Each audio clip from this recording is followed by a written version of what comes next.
AudioJungle।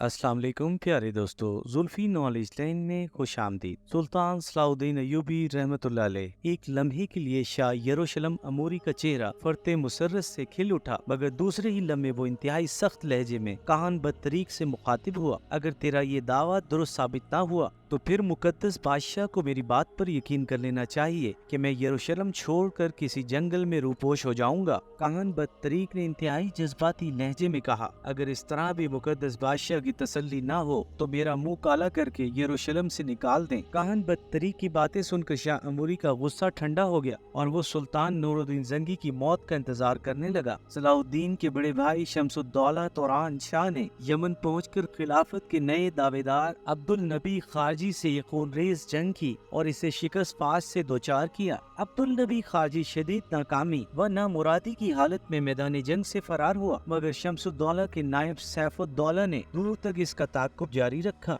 यहाँ तक कि इसने भागते में अब्दुल नबी खारजी पर तलवार का गहरा वार किया, जिसके असर से अब्दुल नबी खारजी लहराकर घोड़े की पुष्ट से जमीन पर गिर पड़ा। सैफुद्दौला ने इसका सर काट कर एक बड़े ख्वान में रखा और इसे सलाउद्दीन अय्यूबी की खिदमत पे काहिरा रवाना कर दिया। सलाउद्दीन अय्यूबी एक रहमदिल हुक्मरान की हैसियत से किसी मुसलमान की ये रुसवाई पसंद नहीं करता था, मगर अब्दुल नबी बिन मेहदी खारजी एक बदअकीदा इंसान था और इसने मरकज इस्लामी के खिलाफ बगावत की थी। इसलिए सलाउद्दीन ने इसका कटा हुआ सर सुल्तान नूरुद्दीन जंगी की खिदमत में दमिश्क रवाना कर दिया। सुल्तान आदिल ने खारजी का ये अंजाम देखकर हक ताला का शुक्र अदा किया है और फिर वही सर खलीफा बगदाद मुस्ताजी बा अमरुल्लाह की खिदमत में भेज दिया। जवाबन खलीफा बगदाद ने सुल्तान नूरुद्दीन महमूद जंगी और सुल्तान और सलाउद्दीन अय्यूबी को कीमती तोहफे भेजे। मजीद ये कि सलाउद्दीन अय्यूबी को एक खत में तहरीर किया जिसकी इबारत दर्ज झैल थी, नौजवान, अल्लाह ताला तुम्हें मजीद इस्तकामत दे और तुम्हारी हिफाजत फरमाए कि तुम दीन की सरबुलंदी का निशान हो। ये 569 हिजरी का वाकया था। सुल्तान नूरुद्दीन जंगी के ख्याल में यरूशलेम पर फैसला कुन ज़रब लगाने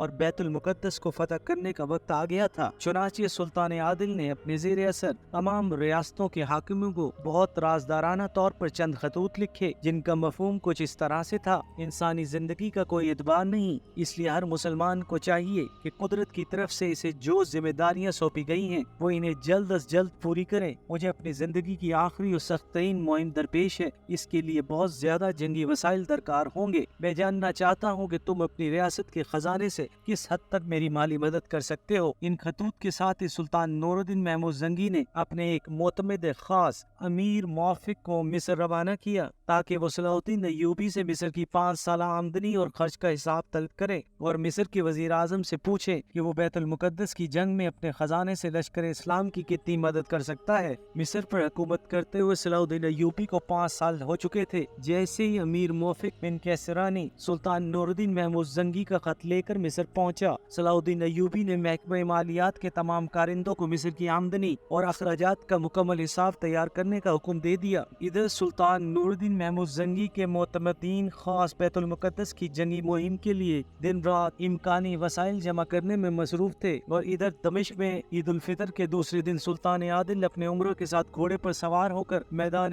अख्जर गए। कुछ देर तक जोगान खेलते रहे, फिर जब घोड़े से उतरे तो एक अमीर हमादुद्दीन ने इंतहाई मुसरत आमेज लहजे में कहा, सुल्तान आदिल, आज कैसा मुबारक दिन है कि हम सब इस मैदान में जमा हैं, मगर अल्लाह जाने कि अगले साल हम में से कौन यहाँ मौजूद होगा और कौन बिछड़ जाएगा। ये कहते कहते अमीर हमामुद्दीन का लहजा किसी कदर उदास हो गया था। जवाबन सुल्तान नूरुद्दीन जंगी ने मुस्कुराते हुए इंतहाई शगुफ्ता लहजे में कहा, हमादुद्दीन, 1 साल तो बहुत तवील अरसा है, हम तो ये भी नहीं कह सकते कि हम अगले माह इस मैदान में जमा होंगे या नहीं। ये अलहम अल्फाज थे जो सुल्तान नूरुद्दीन महमूद जंगी की जबान से अदा हुए थे। दूसरे दिन ही सुल्तान आदिल को गले में हल्की सी तकलीफ हुई, फिर ये बढ़ते बढ़ते खन्नाक की शक्ल इख्तियार कर गई। खन्नाक गले की एक खतरनाक बीमारी है जिसमें इंसान का गला बंद हो जाता है और इसकी मौत वाक़ई हो जाती है। शाम, हल्ब और दमिश्क के मायानास तबीबों ने कदीम किताबें खंगाल डाली और मुजर्रब तरीन नुस्खे तजवीज़ किए, मगर कोई दवा अमराजुल मौत को नहीं टाल सकी।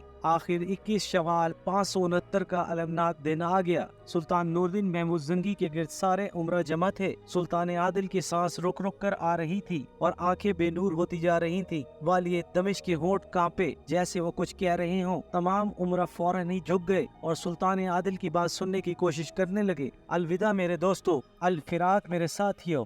सुल्तान नूरुद्दीन महमूद जंगी की आवाज बहुत मध्यम थी और लरज रही थी। तमाम उमरा की आंखों में आंसू आ गए। आज इस्लाम का एक अजीम मुजाहिद इनसे रुखसत हो रहा था। फिर सुल्तान आदिल ने बेनूर होती हुई आंखों से कमरे की छत की तरफ देखा और निहायत गमज़दा लहजे में कहा, मेरी आखिरी आरज़ू, मेरी आखिरी ख्वाब, मेरा आखिरी ख्वाब। चंद करीबी और मोतमिद उमरा की आंखों से बहने वाले आंसुओं में और तेजी आ गई। वो बखूबी जानते थे कि सुल्तान आदिल का आखिरी ख्वाब क्या था। कुछ देर के लिए सुल्तान नूरुद्दीन महमूद जंगी ने आंखें बंद कर ली थी। तबीब समझे कि सुल्तान आदिल की रूह परवास कर चुकी है, मगर जब इन्होंने नब्ज़ देखी तो अभी जिंदगी के आसार बाकी थे। सुल्तान आदिल ने दोबारा आंखें खोली। एक बार फिर होंठों को जुम्बिश हुई। उमरा ने फौरन ही झुककर कान लगा दिए। सलाहुद्दीन को मेरा सलाम पहुंचा देना और इसे इसका वादा याद दिला देना। सुल्तान नूरुद्दीन महमूद जंगी रुक रुक कर बोल रहे थे। अमीर हमादुद्दीन ज़ारो-कतार रो रहा था। इसने सुल्तान आदिल से सवाल किया, कैसा वादा? सुल्तान नूरुद्दीन महमूद जंगी ने आंखें बंद कर ली, मगर होंठ कांप रहे थे। वो खूब जानता है। इसके बाद सुल्तान आदिल ने कलमे तैयबा पढ़ा और दार फानी से रुखसत हो गए। सुल्तान नूरुद्दीन महमूद जंगी की वफात की खबर सुनकर दमिश्क में कोहराम बरपा हो गया। लोग गरिया जारी करते हुए अपने घरों से निकल आए। इस मर्द मुजाहिद का जनाजा मैदान अख्जर में रखा हुआ था, जहाँ इस्लाम का अजीम सिपहसालार जोगान खेला करता था। दमिश्क के बाशिंदे रोते हुए आते थे और नमाज जनाजा पढ़कर मैदान से बाहर निकल जाते थे ताकि दूसरे लोग इस सादत में शरीक हो सकें। इस तरह हजारों अहले ईमान ने सुल्तान नूरुद्दीन महमूद जंगी की नमाज जनाजा कई बार पढ़ी। फिर इस अजीम मुजाहिद को मदरसे नूरिया में सुपर्द खाक कर दिया गया, जिसे सुल्तान नूरुद्दीन महमूद जंगी ने बड़े ज़ौक़ व शौक़ के साथ अपनी निगरानी में तामीर कराया था, जहाँ सैकड़ों तालिबे इल्म हदीस और फिक़ह की तालीम हासिल करते थे। सलाहुद्दीन अय्यूबी ने सुल्तान आदिल के कारिंदे अमीर मुआफ़िक बिन किसरानी को अपने 5 साल दौरे वजारत का तमाम हिसाब समझाया। फिर जब वो मुतमिन हो गया तो सलाहुद्दीन ने सुल्तान नूरुद्दीन महमूद जंगी के लिए कीमती ताहिर दिए और इसे रुखसत करने के लिए काहिरा की सरहद तक आया। लेकिन अमीर मुआफ़िक अभी रास्ते ही में था कि सुल्तान आदिल का इंतकाल हो गया। फिर जब इस जाँ गुदाज बाकी की खबर मिस्र पहुंची तो सलाहुद्दीन अय्यूबी इस वक्त दरबार में था और अपने उमरा से खिताब कर रहा था। ये खबर सुनते ही चंद लम्हों के लिए सलाहुद्दीन अय्यूबी पर सख्ता तारी हो गया। फिर वो तख्त से उठा। हाज़रीन दरबार ने देखा सलाहुद्दीन अय्यूबी ज़ारो-कतार रो रहा था और बार बार ये अल्फाज दोहरा रहा था, हाय मेरे आका मालिक, हाय मेरे सरदार, अल्लाह आप पर अपनी रहमत नाजिल करे। हाय मेरे आका मालिक, हाय मेरे सरदार, अल्लाह आप पर अपनी रहमत नाजिल करे। हाज़रीन दरबार भी उदास थे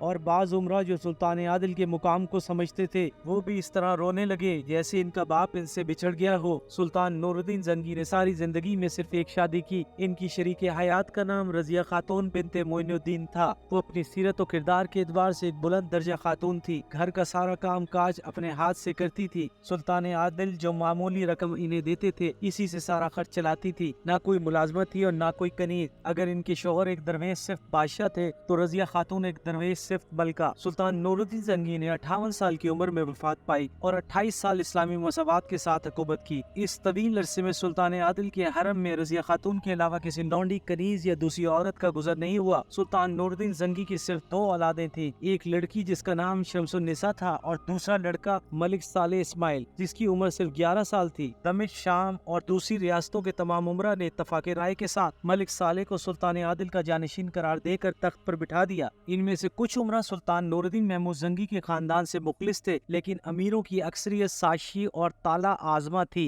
ये लोग 11 साल बच्चे को ढाल बनाकर अपने जाती अगराज और मकासद की जंग लड़ना चाहते थे। सुल्तान नूरुद्दीन महमूद जंगी के तमाम उमरा में सलाहुद्दीन अय्यूबी सबसे ज्यादा बासर और ताकतवर अमीर था। दमिश्क और शाम के खुदगर्ज उमरा की आंखों में सिर्फ सलाहुद्दीन अय्यूबी खार बनकर खटक रहा था। इन लोगों ने सुल्तान नूरुद्दीन महमूद जंगी की तदफीन के बाद सलाहुद्दीन अय्यूबी के खिलाफ रजिया खातून के कान भरने शुरू कर दिए थे। एपिसोड 66 इख्तिताम पजीर हुई।